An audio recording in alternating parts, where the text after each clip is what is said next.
Assalamualaikum warahmatullahi wabarakatuh. Perkenalkan, nama saya Mia Putri dengan NPM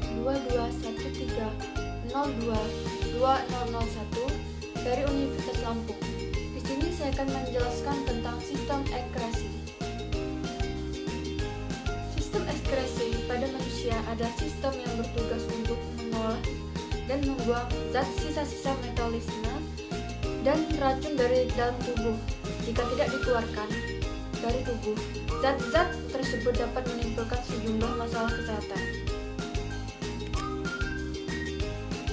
Sistem ekskresi pada manusia terdiri dari sejumlah organ, yaitu yang pertama ada paru-paru, kulit, hati, usus besar, dan ginjal. Masing-masing organ ekskresi tersebut memiliki fungsi dan cara kerja yang berbeda untuk membuang zat sisa dan racun dari dalam tubuh. Berikut penjelasannya. Yang pertama ada ginjal. Manusia memiliki sepasang ginjal dengan berbentuk menyerupai kacang merah yang berwarna merah kecoklatan. Setiap ginjal berukuran sekitar 10-12 cm atau kira-kira seukuran kepalan tangan orang dewasa. Organ ini terletak di sisi kanan dan sisi kiri tubuh, tepatnya di rongga perut di bagian belakang. Ginjal kanan terletak sedikit lebih rendah dibandingkan ginjal kiri karena berdekatan dengan hati. Ginjal berfungsi untuk menyaring zat cair. Ginjal berfungsi untuk menyaring zat cair dari makanan, obat-obatan, atau racun yang terdapat di darah. Selain itu, ginjal juga berperan mengendalikan keseimbangan cairan dan kadar elektrolit dalam tubuh. Jika tubuh Anda kelebihan garam atau mineral, ginjal pun akan membuangnya. Zat sisa yang terkumpul akan diubah menjadi urin. Urin akan mengalir dari ginjal ke kantung kemih melalui saluran yang disebut uretra untuk kemudian dibuang saat Anda buang air kecil. Yang kedua, ada kulit.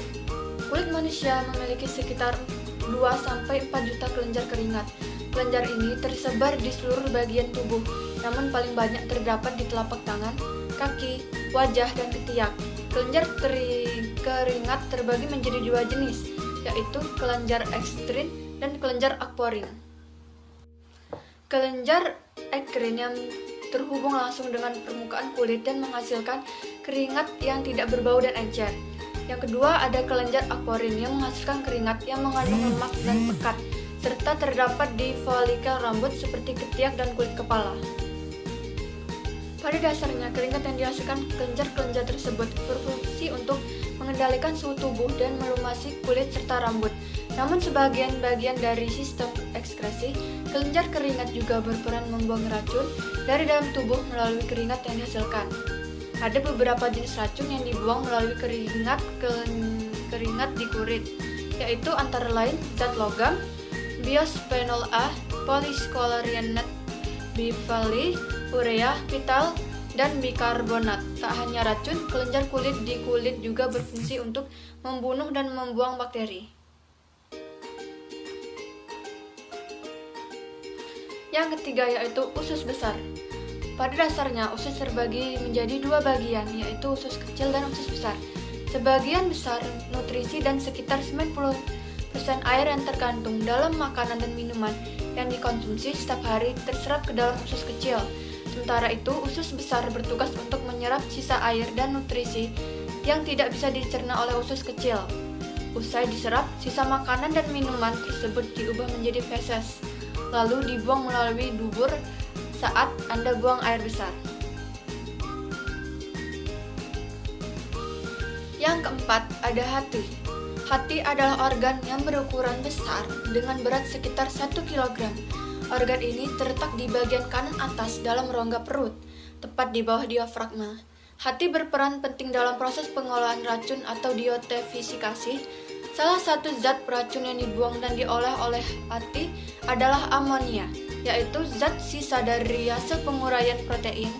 Jika dibiarkan menumpuk dalam tubuh, anomia dapat menyebabkan berbagai gangguan kesehatan, termasuk gangguan pernapasan dan masalah pada ginjal.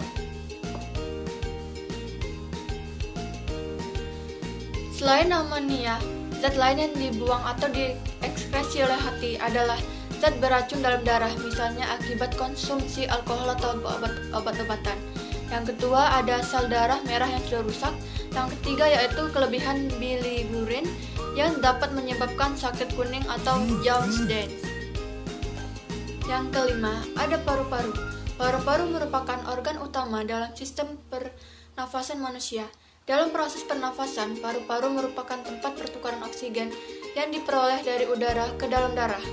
Darah yang tepat mengandung oksigen akan disalurkan ke seluruh jaringan dan organ tubuh agar dapat berfungsi dengan baik.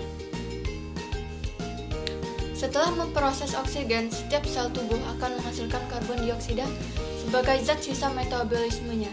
Karbon dioksida merupakan zat beracun yang bisa berbahaya bagi kesehatan apabila menumpuk di dalam darah. Untuk membuangnya, karbon dioksida akan dibawa oleh darah kembali menuju paru-paru dan dikeluarkan ketika Anda mengembuskan nafas.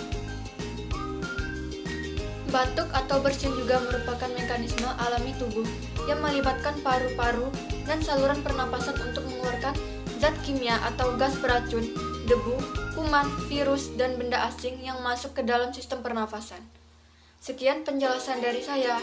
Mohon maaf jika ada kesalahan. Saya akhiri. Wassalamualaikum warahmatullahi wabarakatuh.